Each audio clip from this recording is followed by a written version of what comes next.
Hi, I'm Lori Grunin, Senior Editor with CNET, and this is the Panasonic Lumix DMC-G10. Panasonic's entry-level interchangeable lens model, the Lumix G10 is a moderately defeatured version of its big brother, the G2. Based around the same micro four thirds standard 12 megapixel sensor and lens mount, the G10 is a solid ILC model, but one that has a few weaknesses compared with similarly priced competitors. The displays seem to be where Panasonic cut corners to get the G10's price down. It has a fixed instead of articulated LCD, though that's par for the course for the entry-level models.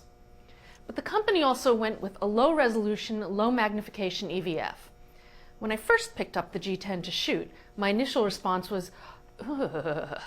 Not only did it look coarse and small, but the eye cup felt uncomfortably rigid. I subsequently got used to it and found it about adequate for manual focus, but it's probably the worst of the interchangeable lens models. Still, it's better than some of the EVFs I've seen on megazoom cameras, and it's certainly better than nothing at all.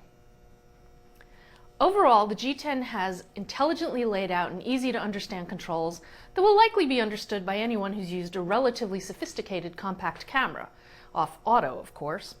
Though a few of the buttons and controls are different, the G10 uses basically the same body and layout as the G2 and the earlier G1.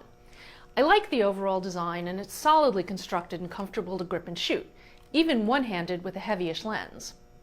One of my least favorite changes between the G1 and its successors is the relocation of the SD slot from the grip to the battery compartment. Yes, it's a very common location in point-and-shoots and the Olympus ILC models, but it's annoying if you use a tripod, and it's awkward if you take the card out frequently.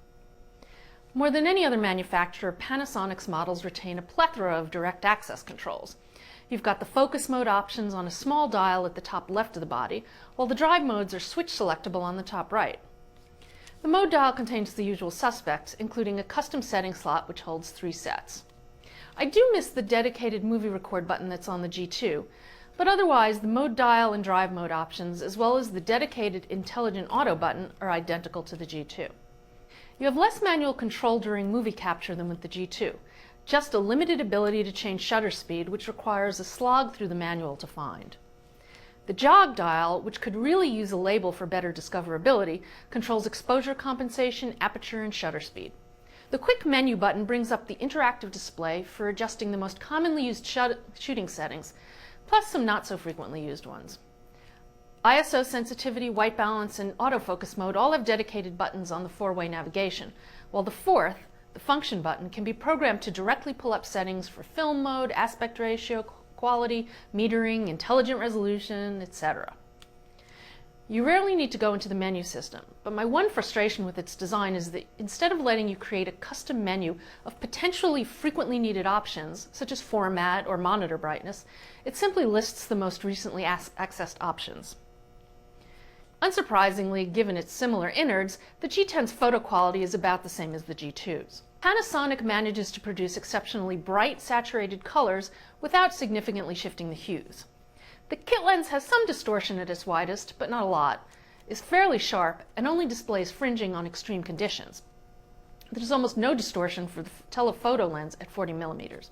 If Panasonic's performing in-camera distortion control, it's doing a very good job. But the photos are also pretty noisy. Panasonic's aggressive default noise reduction can smear detail and introduce annoying patterns in JPEGs. Videos look reasonably good, though they use the inefficient Motion JPEG codec, and it has a mono microphone. The $200 price difference between the G2 and G10 will probably shrink as the months go on, and I think it's worth paying a little extra for the better EVF, articulated display, and better video capabilities of the G2, even if you're not into touchscreens. How the G10 stacks up to its competition depends upon your priorities. It's the speed king with the best design for manually oriented shooters, but its image quality lags the field. I'm Lori Grunin, and this is the Panasonic Lumix DMC-G10.